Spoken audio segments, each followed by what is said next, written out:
I've got a lot riding on this. This is my chance for people to see me in a different way. Welcome to Watch Mojo, and today we're counting down our picks for the top 10 worst live-action kids sitcoms. Did you hear? They're giving away free spaghetti in the cafeteria!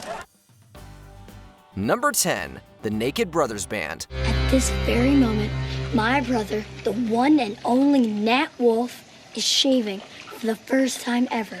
A mockumentary for a sitcom is a great idea on paper, but it really just wasn't well executed. The show and its soundtracks were wildly popular.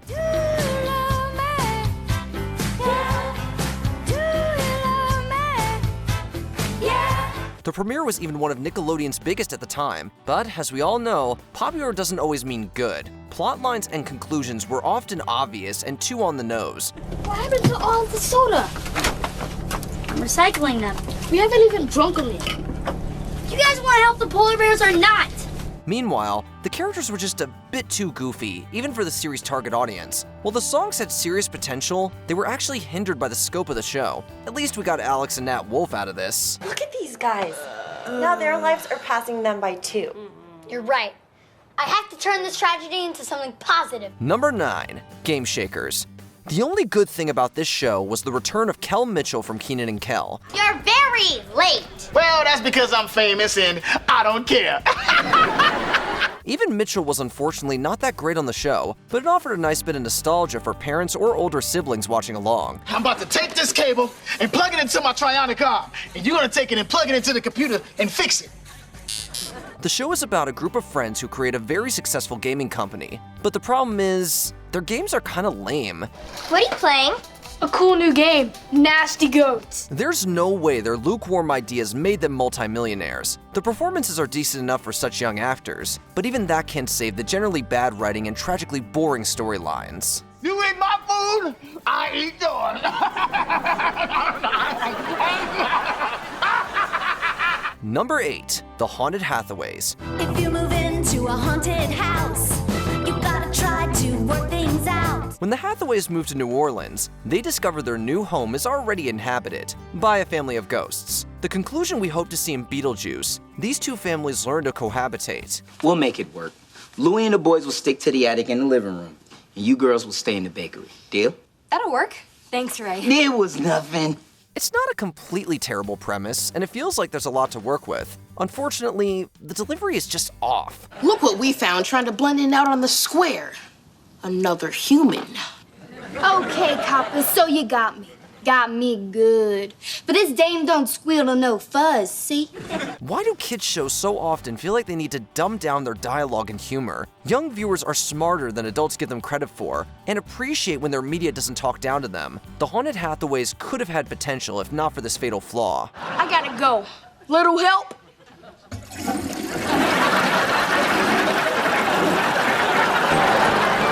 Number 7, I Didn't Do It. Hear us out. The best thing this show had going for it was its form. We'll get to the party and my ruined couch and why a goat is eating your mother's wedding dress. In the first season, each episode would start at the end of the story with all the characters in some crazy predicament. Big house, subtract parents. Add all my friends, multiply by the power of my blue sequin jacket. And then things would rewind and we would see how each character ended up in their unique mess. I hate showing up to these things without a date. Every party is better with a goat. It was an interesting premise, but this format was abandoned in season 2, and the show largely lost its intrigue because of it. The stories all fell flat, and the humor suffered a great deal. Something terrible? I don't want anything to do with that. Bye! Number 6, Bizaardvark.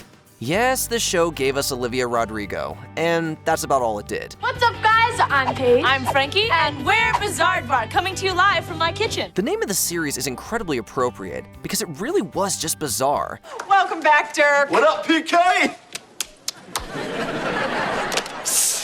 It's about two friends, Paige and Frankie, who become famous internet stars after their comedy music video channel blows up. According to reviews of the show, the two friends' funny music videos weren't funny at all. We want flying shoes. We want shoes that can fly. The The whole thing screams boomers trying to pander to Gen Z, with outdated comparisons to YouTube and social media fame in general. Frankie, we hit 100,000 subscribers. No look high five. The thing about this is, it's also kinda been done before. I'm Carly Shay, and this is our very first webcast of a little show we call iCarly. She's Carly. She's Sam. Sam I am. Carly. Number 5, Marvin Marvin. Nickelodeon probably should have learned its lesson with Fred, but more on that later. Yes, I'm looking for someone. First name Harry, last name Butts.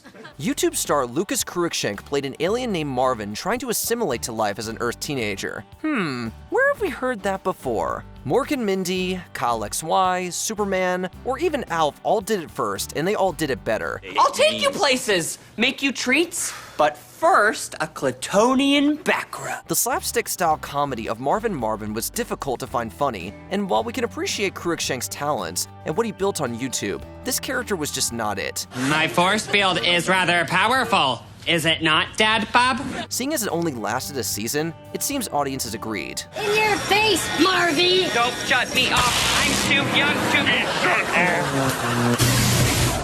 to... Number 4, Out of Jimmy's Head. This show was so bad, Cartoon Network doesn't even have it on its own streaming service. It's like they want to forget it ever existed just as much as the rest of us. We could be rappers, since you have a really good rhyming skill, and since I'm like really pretty. It's perfect, we should totally be rappers. One of the network's few live-action shows, Out of Jimmy's Head actually had an interesting premise. It was just trying to do too much. Jimmy, can you imagine always being surrounded by animals like that? I think I can, Dolly. The titular Jimmy gets a brain transplant and ends up with the brain of a famous cartoonist. This allows him to see his world in cartoon form. How could you hurt Tux's feelings like that? You know he's the clown prince of Antarctica. Well, I didn't plan it all right. Besides, Tux is a comedian. He knows I was just joking. Unfortunately, the focus stayed on the novelty of the form rather than the quality of the stories. It's also hard to suspend your disbelief enough to really get into the show. Jimmy? So you decided to come to school after all, huh? Hello, Mr. Roberts.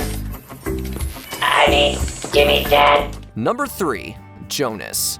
This one's going to ruffle some feathers. Boom, broken heart. And me and Kevin are there picking up the pieces. Oh, it's Nick's broken heart. Whether you loved or hated the Jonas Brothers back then, there is no doubt that this show was a low point for them. Nick Jonas even admitted in their documentary that the series prevented them from growing as a band and as people. We reenact our home movies, and then we videotape them. Genius. And I thought it was gonna be something completely ridiculous. It was designed with a specific audience in mind, and ended up being little more than another dumbed-down kids show. The music only sort of saved it. You're like driving on a Sunday. You're like taking off on Monday. If the show did one thing, though, it was make us beg our parents to install a fire pole in the house. Number 2, Dog with a Blog. The title of this show alone tells you why it deserves a spot on this list. With a concept this terrible, nothing could save this show. Not good writing, not fun storylines, not decent acting performances. Oh wait, the show didn't have any of that either. Smells like rubber, tastes like rubber. Wow, it squeaks! I did not see that coming! It's literally about a talking dog, a concept that is not executed super well, we might add, who writes blog posts about his rather mundane family. I was trying to be like a person and they were being like dogs. Maybe we're not that far apart. So next time I drive, maybe they'll stick their heads out the window. This is one of those things you just know was stitched together painfully around the title alone. Oh, he almost blew it for us. Good thing no one believes a 42-year-old. She's 6. All right, I just don't get how you people count years. Unfortunately, even the title is really not that clever. Plus, it aired long after blogs were popular to an audience that probably learned what a vlog was before ever knowing it was derived from the former word. I told you this dog would bring us closer together. Not sure it was worth it. Before we continue, be sure to subscribe to our channel and ring the bell to get notified about our latest videos. You have the option to be notified for occasional videos or all of them. If you're on your phone, make sure you go into your settings and switch on notifications. Number 1, Fred the Show.